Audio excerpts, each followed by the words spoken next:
সই হলো ঐতিহাসিক জুলাই জাতীয় সনদ। এতে স্বাক্ষর করেন প্রধান উপদেষ্টা প্রফেসর মোহাম্মদ ইউনূস সহ রাজনৈতিক দলের নেতারা। বিকেলে জাতীয় সংসদ ভবনের দক্ষিণ প্লাজার অস্থায়ী মঞ্চে ঐতিহাসিক এ সনদে স্বাক্ষর করেন তারা। পরে প্রধান উপদেষ্টা বলেন, এর মধ্য দিয়ে নতুন বাংলাদেশের সূচনা হলো, যা পৃথিবীর ইতিহাসে বিরল দৃষ্টান্ত। স্বাক্ষর অনুষ্ঠানে বিএনপি, জামায়াত সহ 25টি দল অংশ নিলেও যোগ দেয়নি এনসিপি ও বাম ঘরানার কয়েকটি দল। মনিরুল ইসলামের প্রতিবেদন। 17 অক্টোবর দুপুর ঐতিহাসিক জাতীয় জুলাই সনদ স্বাক্ষর হতে তখন 2 ঘণ্টা বাকি। প্রস্তুত জাতীয় সংসদ ভবনের দক্ষিণ প্লাজার জুলাই সনদ মঞ্চ। তখন বাইরে অবস্থান নেন জুলাই যোদ্ধারা। বেলা 1:30টার দিকে সংসদের সীমানা প্রাচীর ভেঙে তারা ঢুকে পড়েন আয়োজনস্থলে। বাদে হট্টগোল। ঐতিহাসিক মুহূর্তে তৈরি হয় বাজে অভিজ্ঞতা। আইনশৃঙ্খলা বাহিনীর সঙ্গে দফায় দফায় সংঘর্ষ হয় জুলাই যোদ্ধাদের। এক পর্যায়ে তাদের ধাওয়া দিয়ে পরিস্থিতি নিয়ন্ত্রণে আনে পুলিশ। জোরদার করা হয় নিরাপত্তা ব্যবস্থা। বিকেল 4:30টায় শুরু হয় ঐতিহাসিক ক্ষণ উদযাপনের আনুষ্ঠানিকতা। এরপর জুলাই সনদে সই করেন প্রধান উপদেষ্টা প্রফেসর মোহাম্মদ ইউনূস।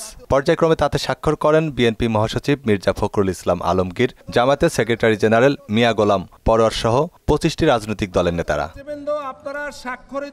সনদে অন্তর্ভুক্ত 7 দফা অঙ্গীকারের মাধ্যমে রাজনৈতিক দলগুলো গণতন্ত্র পুনরুদ্ধার, নিরপেক্ষ নির্বাচন, আইনের শাসন প্রতিষ্ঠা ও মৌলিক অধিকার রক্ষা সহ নানান জাতীয় ইস্যুতে ঐক্যবদ্ধ অবস্থান প্রকাশ করে। তাই সবার প্রতি কৃতজ্ঞতা জানান পুরো যাত্রার অন্যতম মুখ্য চরিত্র জাতীয় ঐক্যমত্য কমিশনের সহসভাপতি অধ্যাপক আলী রিয়াজ। রাজনৈতিক দলগুলো প্রায় 1 বছর ধরে পারস্পরিক আলাপ আলোচনার মধ্য দিয়ে এই জাতীয় সনদে উপনীত হয়েছেন। বাংলাদেশের রাজনৈতিক দলগুলোর প্রতি কমিশনের পক্ষ থেকে জানাই আন্তরিক কৃতজ্ঞতা। জাতির বৃহত্তর স্বার্থ বাস্তবায়নে রাজনৈতিক দলগুলোকে ধন্যবাদ জানান প্রধান উপদেষ্টা। বলেন, জুলাই সনদ পৃথিবীর ইতিহাসে দৃষ্টান্ত হয়ে থাকবে। এটার কথা চিন্তা করলে গা শিউরে ওঠে। এমন একটি দিন, সেটা শুধু জাতির জন্য না, সারা পৃথিবীর জন্য একটা বড় রকমের উদাহরণ হয়ে থাকবে।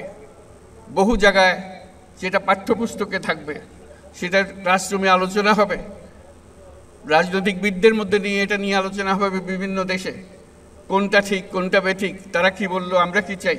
এই সনদের মাধ্যমে সৃষ্ট নতুন পথরেখা বাংলাদেশকে উজ্জ্বল ভবিষ্যতের দিকে নিয়ে যাবে বলেও মন্তব্য করেন তিনি। দেশকে গঠন করার দায়িত্ব আগামী সরকারকে নিতে হবে, পরবর্তী সরকারগুলোকে নিতে হবে।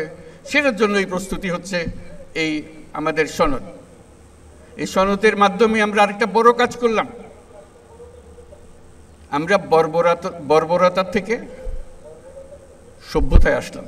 জুলাই জাতীয় সনদ স্বাক্ষর অনুষ্ঠানে 25 রাজনৈতিক দল অংশ নিলেও এতে এনসিপি ছাড়াও যোগ দেয়নি সিপিবি, বাসদ সহ 4টি বাম দল।